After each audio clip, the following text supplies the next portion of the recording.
नागपुर में महाराष्ट्र के राजस्व मंत्री चंद्रशेखर बावनकुले ने MLRC सेवा हमी कानून, बिन विरोध चुनाव, नासिक चुनाव, रेत नीति, चुनावी दबाव और कई अहम मुद्दों पर अपनी प्रतिक्रिया दी। उन्होंने प्रशासनिक प्रक्रियाओं को आसान बनाने, स्थानीय विकास को गति देने और चुनावी पारदर्शिता पर जोर दिया। और आगे उन्होंने क्या कहा, आइए देखते हैं। आम्ही कुणी कधी दबावाचं राजकारण केलं नाही। गुंडागर्दी दबावाचं राजकारण 65 वर्ष काँग्रेस पार्टीने केलं। मधल्या काळात उबाटा आणि त्या ठिकाणी या लोकांनी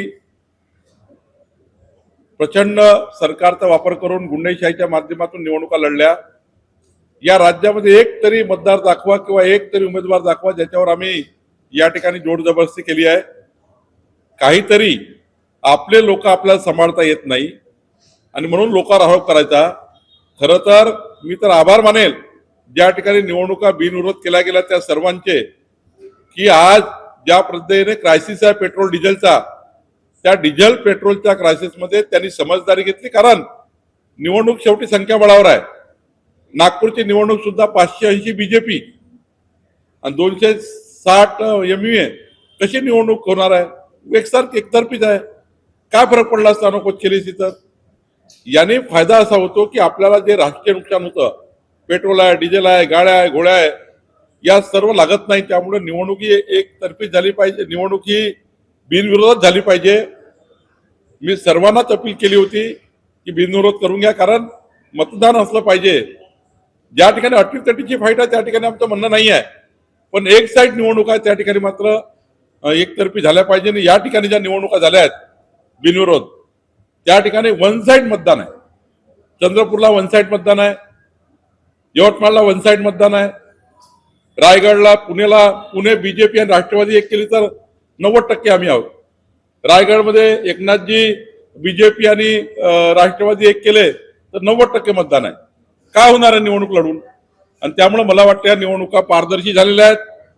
या निवडणुकीमध्ये जे आमदार निवडून येतील त्यांना मी शुभेच्छा देतो आणि अशीच परंपरा महाराष्ट्राची राहिली पाहिजे। तो आता वेगवेगळ्या जमिनीकरता वेगवेगळा आहे, त्याचं मोठं स्टेटमेंट आहे। नजूल करता किती, महाराष्ट्रातल्या जमिनीकरता किती, सिलिंग करता किती, असं वेगवेगळं आहे।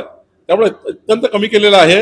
आता कलेक्टरकडे जाऊन शर्तभंग रेग्युलाइज होतात, मंत्रालयात याची गरज नाही। आमचे नगरसेवक फक्त एखादी ट्रिप करावी, जाऊन यावं कुठतरी तीर्थक्षेत्राला, पर्यटनाला म्हणून गेलेत, काही जाणारे आहेत। त्याचा अर्थ असा नाही आहे की बाबा काही आम्ही त्या ठिकाणी नगरसेवकाला काही बाहेर पाठवा लागताय। वाटतं निवडणूक आहे, गेलं पाहिजे, आलं पाहिजे वगैरे, ठीक आहे। मी देवेंद्र फडणवीसजीची सूचनाचं पालन केलं। माननीय मुख्यमंत्र्यांनी मला सांगितलं होतं की वाळूमध्ये लक्ष टाकलं पाहिजे आणि आज एक महत्वाचा निर्णय आम्ही केला।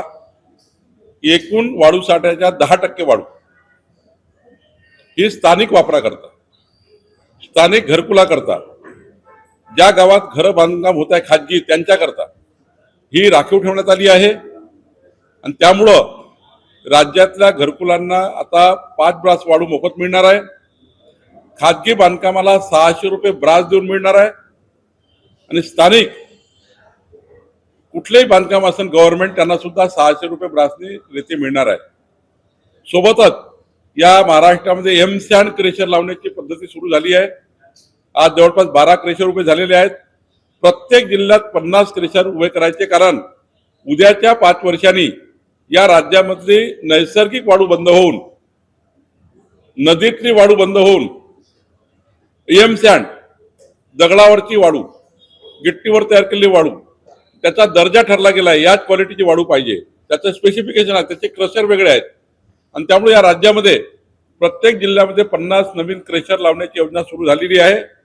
मी आपल्या माध्यमातून व्यावसायिकाला आव्हान करतो, ज्यांना ज्यांना एमसँड क्रेशर पाहिजे आहेत त्यांनी ओपन, आम्ही आता कलेक्टरला पॉवर दिलेले आहेत, जिल्हाधिकाऱ्याकडे जायचं, एमसँडचं क्रेशर घ्यायचं आणि एमसँड क्रेशर लावायचे, ज्यातनं पुढच्या 5 वर्षांनी नैसर्गिक वाळू बंद होणार आहे।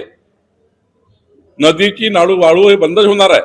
आता एमसँडवर जावं लागणार आहे, कृत्रिम वाळू तयार करावी लागणार आहे, राखेपासून वाळू तयार होणार आहे, दगडापासून वाळू तयार होणार आहे आणि त्यामुळे हे होणार आहे। सोबत नागपूरमध्ये आणि एक मोठा निर्णय आम्ही केला आहे, नागपूरच्या जेवढ्या दगडखानी आहेत ज्या बंद पडलेल्या आहेत त्या सर्व दगडखानीमध्ये कोराडी वीज प्रकल्पाची, खापरकडा वीज प्रकल्पाच्या तलावातली राख आम्ही आता उचलतोय, तलाव खाली करतोय आणि ही राख आमच्या सर्व पाचगाव असेल, माहूरदरी असेल, ज्या मोठे मोठे खड्डे पडलेले आहे दगडखानेमुळे, ते खड्डे लेवल करतोय आणि त्यावर ती जागा महाराष्ट्र शासनाची होऊन त्या जागेवर मोठं फॉरेस्ट आम्ही डेव्हलप करतोय, नर्सरी डेव्हलप करतोय, बांबू लागवड करतोय आणि ग्रीन बेल्ट तयार करतोय. एक मोठा निर्णय आम्ही नागपूरमध्ये घेतलेला आहे, त्याचे आदेश आम्ही आज काढलेले आहेत.